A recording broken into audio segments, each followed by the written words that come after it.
Bayi kembar siam dilahirkan di RSMH, kondisi satu tubuh, dua kepala.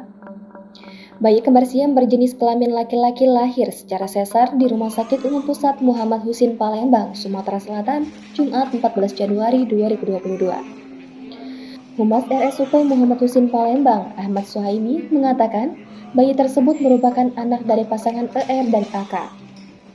Setelah dilahirkan, bayi tersebut langsung mendapatkan perawatan di ruang neonatal intensive care unit RSMH.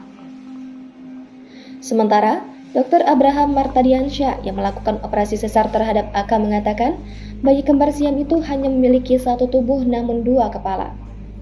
Menurut Abraham, operasi pemisahan untuk sang bayi tidak mungkin dilakukan karena hanya memiliki satu jantung.